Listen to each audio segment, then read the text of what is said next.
Hundreds of residents have fled their homes in Guerrero, Mexico after violent attacks by the criminal group Los Adelos, including explosives dropped from drones. Footage from Acozacan shows National Guard and state police deployed after the surge in violence. Authorities confirmed one body was found during the operation. Local leaders say between 300 and 400 people have been displaced, accusing the government of failing to protect them. Officials reported that 1,290 personnel, 164 vehicles, and 5 aircraft have been mobilized to restore order and reopen the Chilapa corridor. Communities like Zikortlan, Tula, and Kwatsengo have also been forced to evacuate amid fear of further attacks.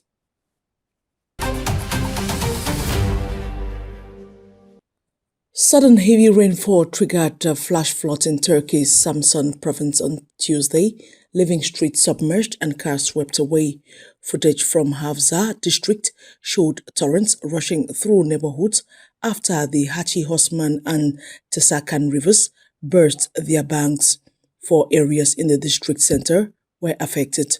Local media reported at least 12 people injured and taken to hospital, though no fatalities were confirmed.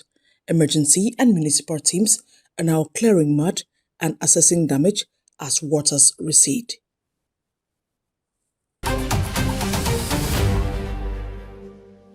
Hundreds of nurses, trainees, and healthcare supporters marched through Berlin on Tuesday in the annual Walk of Care demonstration, demanding better working conditions and reforms to Germany's healthcare system. Held on International Nurses Day, protesters carried banners reading, "People before profit," and "Healthcare is not a cost-cutting measure." Footage showed demonstrators rallying near the Brandenburg Gate. Participants warned that staff shortages and economic pressures are undermining patient care. They criticized the 2026 hospital and emergency care reform introduced by Health Minister Nina Vaken, which aims to save €200 billion but is feared to reduce staffing, budgets, and close hospitals. Nurses said they want dignity in care and enough time for patients, urging the government to protect the profession rather than cut resources.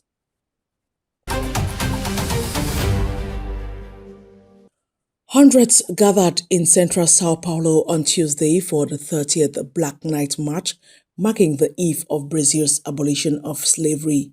Starting at Praça da Liberdade, the rally reclaimed a historic site of resistance where freedom fighters were once executed. Footage showed participants dressed in white, singing, dancing, and carrying torches through the streets. This year's march, held under the slogan "No Black Life Will Be Forgotten," denounced structural racism, police violence, and inequality. Organizers highlighted the survival of African traditions once banned by the state, while demonstrators stressed that the 1888 abolition law failed to deliver real equality. Afro-Brazilians, who make up over half of Brazil's population, remain at the forefront of struggles for land rights, reparations, and dignity.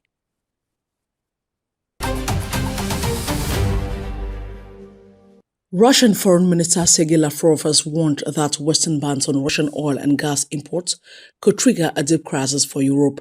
Speaking to RT India, Lavrov said Europe is being pushed into an energy and food crisis, forced to rely on costly US liquefied natural gas while pouring billions into Ukraine. He stressed that while Moscow values dialogue with Washington, sanctions imposed under previous US administrations remain in place, limiting progress. Washington recently eased restrictions with a temporary license allowing certain Russian oil transactions until May 16, provided shipments were loaded before mid-April. Lavrov's warning comes as global energy markets face further strain from disruptions in the Strait of Hormuz.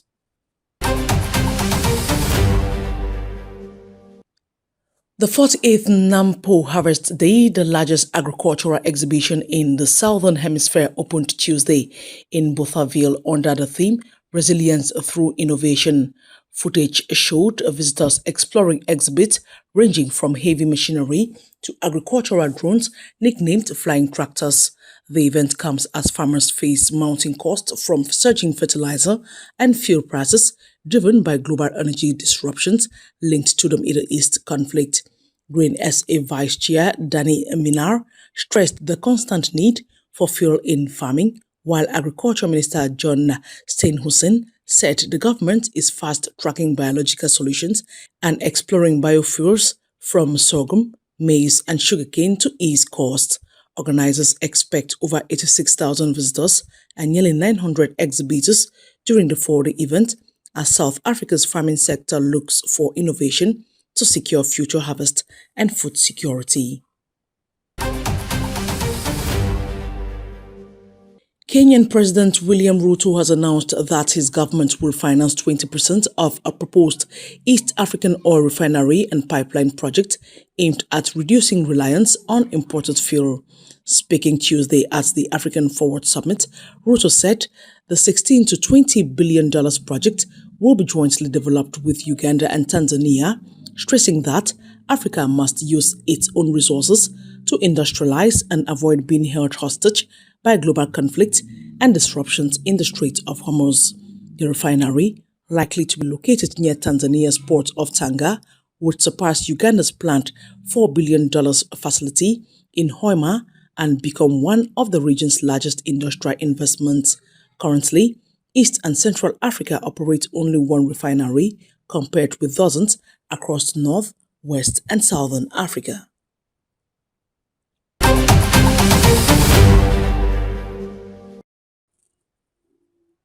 U.S. President Donald Trump at a White House event on Monday lashed out at Minnesota Congresswoman Ilhan Omar, telling her to go back to her own country and repeating his condemnation of Somalia. Trump alleged Omar broke laws upon arriving in the U.S. and described Somalia as a horrible place without a constitution. He accused her of criticizing America while failing to respect its institutions. Omar has previously dismissed claims about her family as absolutely ridiculous. The remarks come amid a federal investigation into Somali immigrants in Minnesota over alleged welfare fraud.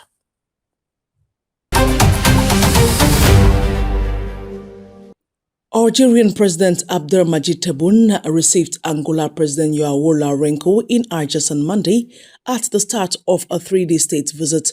Talks are scheduled both in private between the two leaders and in expanded sessions with delegations aiming to boost bilateral relations and expand strategic cooperation. The visit underscores growing alignment among African partners, with Algeria and Angola seeking closer collaboration in political, economic, and security spheres. Officials say the meetings highlight a shared commitment to strengthening continental partnerships and advancing African unity.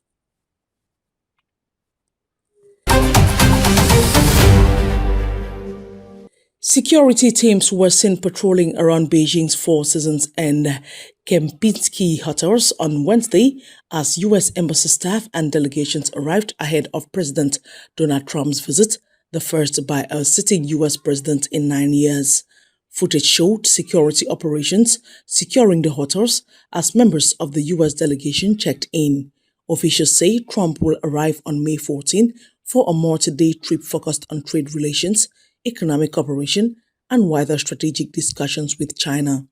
The visit is expected to include high-level talks with President Xi Jinping, alongside meetings with senior U.S. economic and national security officials.